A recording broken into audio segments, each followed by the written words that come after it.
internet.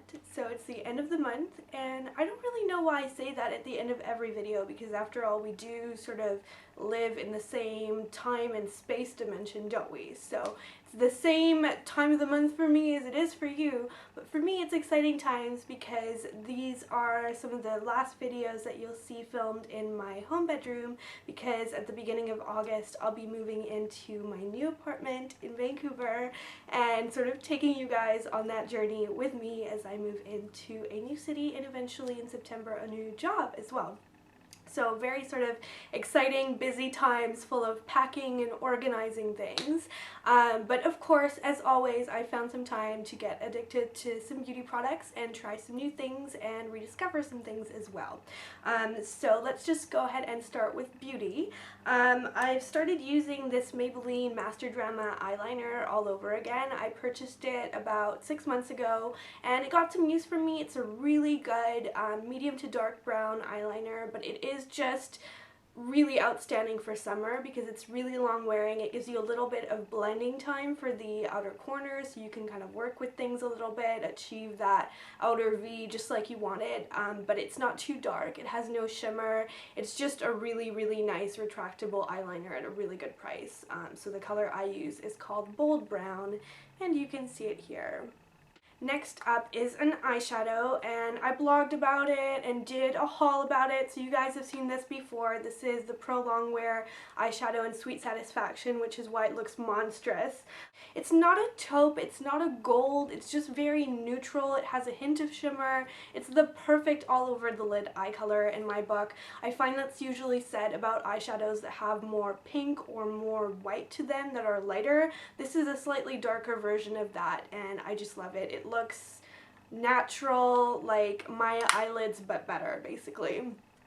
So I've been using that pretty much every day ever since I bought it, unless I'm trying to create a new look or something like that. That is just what I have been reaching for all the time, and it does sort of stay true to its name. It is very long wearing. My nail polish favorites have pretty much all been Orly, because I recently got access to Orly for the first time while I was in Winnipeg visiting my friend.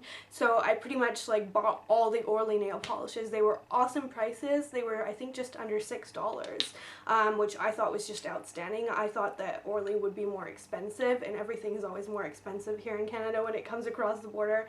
So I purchased these from Sally, and I got a whole bunch of colors, but the ones that I've been wearing sort of all month long are Beige, Terra Mauve, which is 2 words. It's like Terra and then Mauve. It's kind of a funny, neat name, but it's sort of a purpley, winey color, but it does have a hint of just sort of earthiness to it. I really like it. It looks especially nice on toes, but then again, so does Rage.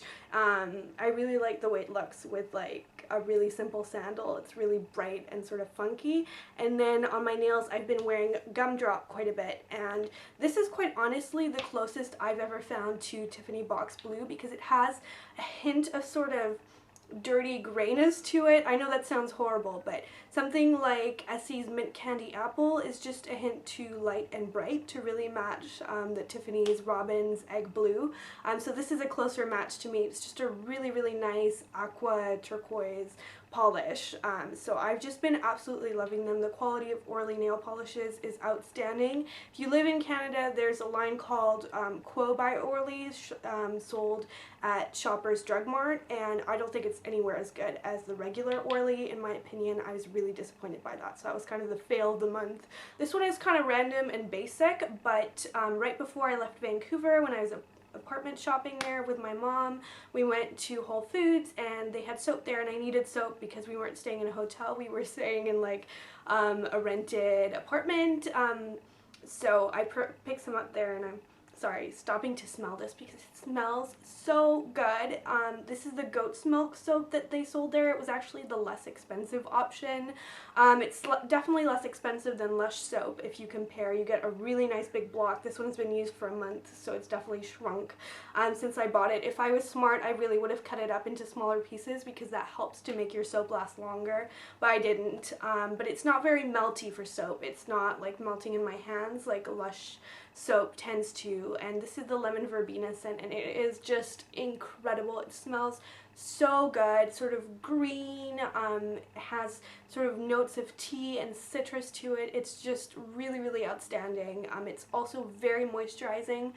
When I use this and get out of the shower or bath, I don't find that my skin feels dry and squeaky. It just feels nice and clean. I'm obsessed with this. This is the Sally Hansen Airbrush Legs. I saw people tweeting pictures of their legs with this applied, and I just didn't really get it. It sounded like foundation for your body, which would make a mess, or like it would look really unnatural, and I just wasn't convinced. But I bought some because it was on clearance at Shoppers Drug Mart. It was on for $8. It's normally $20, which I find really expensive. But now I would pay that. Now that I have used this, I would pay $40 or $50 for this because it can last forever. I've had this for a month and applied it like practically every day on my legs, and I can hear that I still have over half. My color is light glow. I don't recommend that you go and cheat and buy a darker one because it's definitely got some color to it. It gives me like tanned legs. They look way more perfect than my natural legs will ever. I always have little bruises and imperfections. I bruise really easily. This covers all of that up. Any razor burn, any ingrown hairs, anything you don't want the world to see, this will cover it. I showed some pictures on glossypinklipgloss.com of what it looks like applied. It's just incredibly outstanding. I don't even know how it works. It blows self-tanner out of the water, in my opinion. It is so much better. It washes off easily. It doesn't streak. It doesn't get everywhere. I've worn white clothing with this. Like, I literally wore like white pants on top of this one day, and it did not budge. Like, I took off the pants in the evening and there was no color on the inside.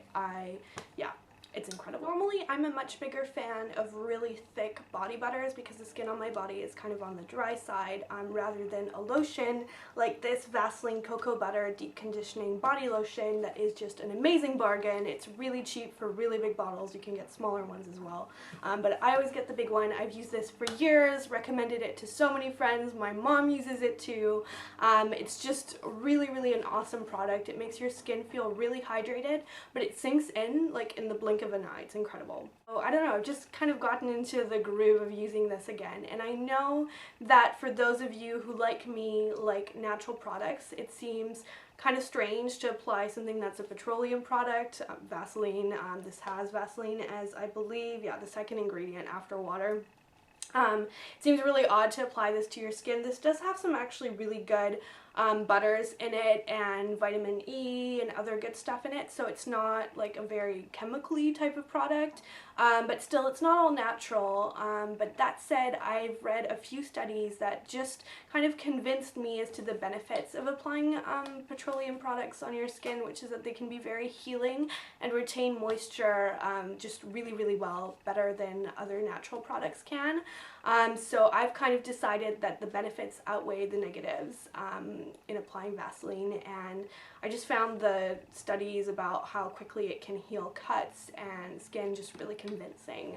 So I don't know, I like it. I buy into it, so I love this, and it doesn't hurt that it smells like chocolate frosting, not in a sweet kind of way, just in a really nice, clean, dark chocolate kind of way. And then in terms of edible and drinkable favorites, my beverage favorite of the month actually made an appearance in my foundation tutorial that I put up recently. It was so funny because I didn't think that you guys would see it, but then when I was editing the video, I noticed that there was a piece of orange peel sticking out of my coffee, but it didn't really look like orange peel because it was covered in froth. So basically it looked like there was an unidentified object floating in my latte that I was drinking, because it was like a morning tutorial and I was getting ready, and it was just kind of a relaxed kind of tutorial, but there is sort of an appearance of a piece of floaty stuff in my coffee.